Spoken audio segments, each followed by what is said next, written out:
গুরুত্বপূর্ণ বিষয় ডিসকাস করব। প্রথম বলি, রেকমেন্ডেশন লেটার পাওয়ার ম্যাক্সিমাম কতদিনের মাথায় অ্যাপয়েন্টমেন্ট লেটার পাওয়া যায়, রুলস কি বলছে সেটা নিয়ে ডিসকাস করব। এবং নবম দশমের সমস্ত সাবজেক্টের কি ভেরিফিকেশন হয়ে যাওয়ার পরে ইন্টারভিউ স্টার্ট হবে, না ইন্টারভিউ এর মধ্যেই স্টার্ট হবে, বা সেটা হলে ইন্টারভিউ কবে নাগাদ শুরু হচ্ছে। এরপরে যে নর্থ বেঙ্গলে মানে অর্থাৎ নর্দার্ন রিজিয়নে যে বেঙ্গলি সাবজেক্টের এখনো ভেরিফাই কোনো খবর এলো না, সেটা কবে নাগাদ আসতে পারে। অর্থাৎ নর্থ রিজিয়নে বেঙ্গলি সাবজেক্টের ভেরিফিকেশন মোটামুটি কবে থেকে শুরু হচ্ছে, এই তিনটে গুরুত্বপূর্ণ বিষয় নিয়ে ডিসকাস করব। এবং 10 মার্কস রিগার্ডিং একটা আপডেট এসছে, আমি সেটা তোমাদের সামনে শেয়ার করবো।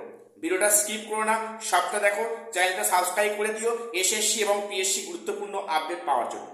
আজ প্রথম বলি, রেকমেন্ডেশন লেটার অর্থাৎ কাউন্সেলিং হয়ে যাওয়ার পরে যখন রেকমেন্ডেশন লেটার কমিশন দেয়, প্রোভাইড করে, তার ম্যাক্সিমাম কত দিনের মাথায় অ্যাপয়েন্টমেন্ট লেটার প্রদান করতে পারে।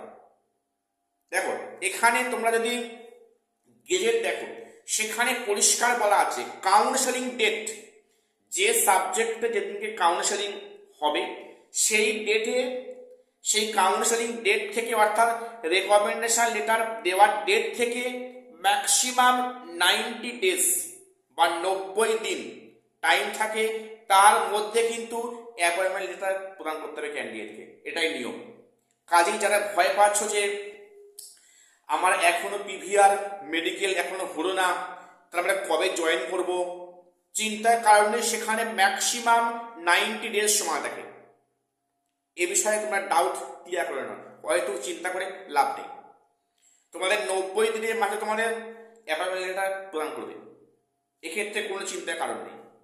এরপরে নবম দশমের যে বেঙ্গলি সাবজেক্টের সেখানে ভেরিফিকেশনের বিজ্ঞপ্তি দিয়েছে, খুব ভালো এটা খবর। ভোটের মধ্যেই প্রক্রিয়া কন্টিনিউ হচ্ছে। এবং বাকি সাবজেক্টের ভেরিফিকেশন এবং ইন্টারভিউ কবে হবে। প্রথম বলে রাখি, অনেকে প্রশ্ন করেছো যে ইন্টারভিউ কি ভেরিফাই প্রক্রিয়ার পাশাপাশি হবে। দেখো, যেটা অন্তত এ বিষয়ে কোনো তথ্য পাওয়া যায়নি, যেটা আমার মতামত বলছি না, সমস্ত সাবজেক্টের ভেরিফিকেশনের কাজ হয়ে যাবে, তারপরে ইন্টারভিউ কাজ শুরু হবে। অর্থাৎ যে সমস্ত সাবজেক্টের ভেরিফিকেশন আগে হয়েছে তাদের ইন্টারভিউটা আগে শুরু হবে। অর্থাৎ 9-10 সমস্ত সাবজেক্টের ভেরিফাই প্রক্রিয়া হয়ে যাওয়ার পরে কিন্তু ইন্টারভিউ কাজ শুরু হবে, অন্তত এমনটা আমার মনে হচ্ছে। এবং সেই ইন্টারভিউ কিন্তু এখন এই মুহূর্তে শুরু হচ্ছে না,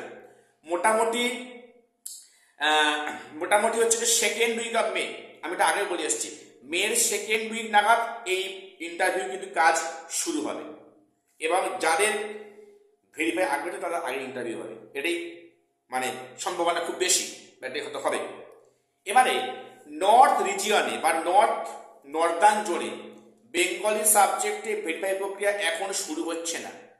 এর কারণটা আমি আগে বলেছি, কারণ যেহেতু নর্থ রিজিয়নে হচ্ছে কি 23শে এপ্রিল ভোট আছে, কাজেই হয়তো তাদের এই 23শে এপ্রিলের পরে পুনরায় বিজ্ঞপ্তি আসবে মধ্যশিক্ষা পর্ষদের পক্ষ থেকে, এসএসসি পক্ষ থেকে, তখন সেখানে ডেট এবং টাইম উল্লেখ থাকবে।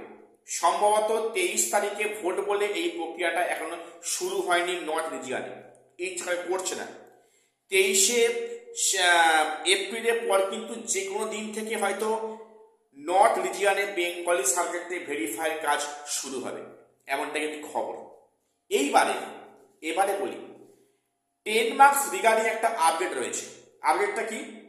তোমরা জানো যে 10 মার্কস কেস কিন্তু হাইকোর্টে পেন্ডিং আছে, সেখানে এক ধাক্কায় প্রায় 3.5 মাস পিছিয়ে গেছে। এবারে এই মামলা যেহেতু সুপ্রিম কোর্টে মানে দায়ের হয়েছে, ডেট কিন্তু পাওয়া গেছে এবং সেখানে সম্ভবত 15ই এপ্রিল ডেট রয়েছে। 15ই এপ্রিল সুপ্রিম কোর্টে 10 মার্কস রিগার্ডিং কেস উঠছে। ওর সঙ্গে যে মামলাটা ট্যাগ করা হয়েছে 70 পাওয়া মামলাটা একই দিনে শুনানি হবে। কাজেই প্রথম শুনানি হচ্ছে সুপ্রিম কোর্টে এই 15ই এপ্রিল, তারপরে হয়তো পরে কোনো ডেট আবার পুনরায় আসবে। এখন দেখার বিষয় সুপ্রিম কোর্টে কোনো জাজমেন্ট আসে কিনা, আসার সম্ভাবনা আছে, কারণ আমি আবারও বলছি 10 মার্কস কিন্তু সংবিধান বিরোধী এবং এটা কিন্তু গ্রেডকে ভায়োলেট করা হচ্ছে। কাজেই 10 মার্কস ইন্টারভিউ আগে অ্যাড হবে, এটা কিন্তু হওয়া কখনই কাম্য নয়।